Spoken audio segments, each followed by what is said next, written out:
when he read them parts of his books that had made an impression on him, or when he would tell them of the loneliness or the happiness of a shepherd in the fields.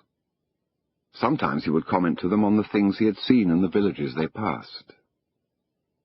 But for the past few days, he'd spoken to them only about one thing, the girl, the daughter of a merchant who lived in the village they would reach in about 4 days.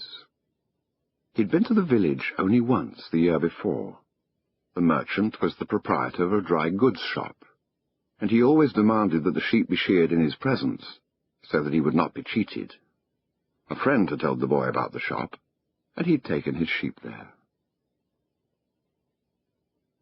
"I need to sell some wool," the boy told the merchant.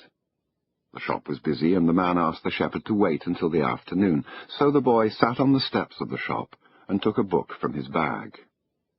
"I didn't know shepherds knew how to read," said a girl's voice behind him.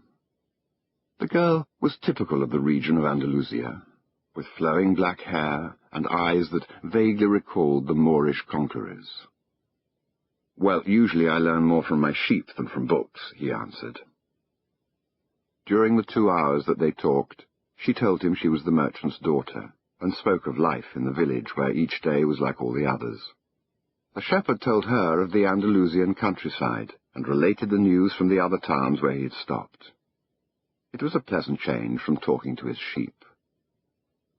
"How did you learn to read?" the girl asked at one point. "Like everybody learns," he said, "in school." "Well, if you know how to read, why are you just a shepherd?" The boy mumbled an answer that allowed him to avoid responding to her question. He was sure the girl would never understand. He went on telling stories about his travels, and her bright Moorish eyes went wide with fear and surprise.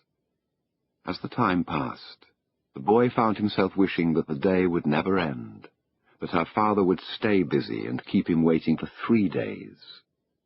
He recognized that he was feeling something he had never experienced before, the desire to live in one place forever. With the girl with the raven hair, his days would never be the same again. But finally the merchant appeared, and asked the boy to shear 4 sheep. He paid for the wool, and asked the shepherd to come back the following year. And now it was only 4 days before he would be back in that same village. He was excited, and at the same time uneasy. Maybe the girl had already forgotten him. Lots of shepherds passed through selling their wool. "It doesn't matter," he said to his sheep. "I know other girls in other places." But in his heart he knew that it did matter.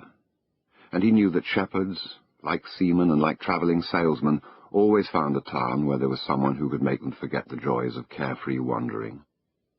The day was dawning, and the shepherd urged his sheep in the direction of the sun. "They never have to make any decisions," he thought. "Maybe that's why they always stay close to me." The only things that concerned the sheep were food and water. As long as the boy knew how to find the best pastures in Andalusia, they would be his friends. Yes, their days were all the same, with the seemingly endless hours between sunrise and dusk, and they'd never read a book in their young lives, and didn't understand when the boy told them about the sights of the cities. They were content with just food and water, and in exchange they generously gave of their wool, their company, and once in a while, their meat. If I became a monster today and decided to kill them one by one, they would become aware only after most of the flock had been slaughtered, thought the boy. They trust me, and they've forgotten how to rely on their own instincts, because I lead them to nourishment. The boy was surprised at his thoughts. Maybe the church, with the sycamore growing from within, had been haunted. It had caused him to have the same dream for a second time, and it was causing him to feel anger towards his faithful companions. He drank a bit from the wine that remained from his dinner of the night before, and he gathered his jacket closer to his body.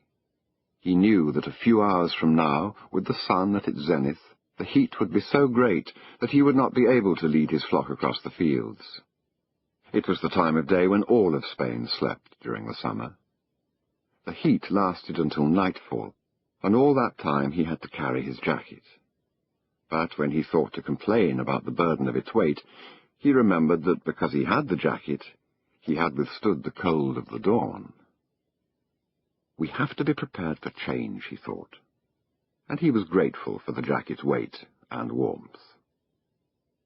The jacket had a purpose, and so did the boy. His purpose in life was to travel, and after 2 years of walking the Andalusian terrain, he knew all the cities of the region. He was planning on this visit to explain to the girl how it was that a simple shepherd knew how to read, that he had attended a seminary until he was 16.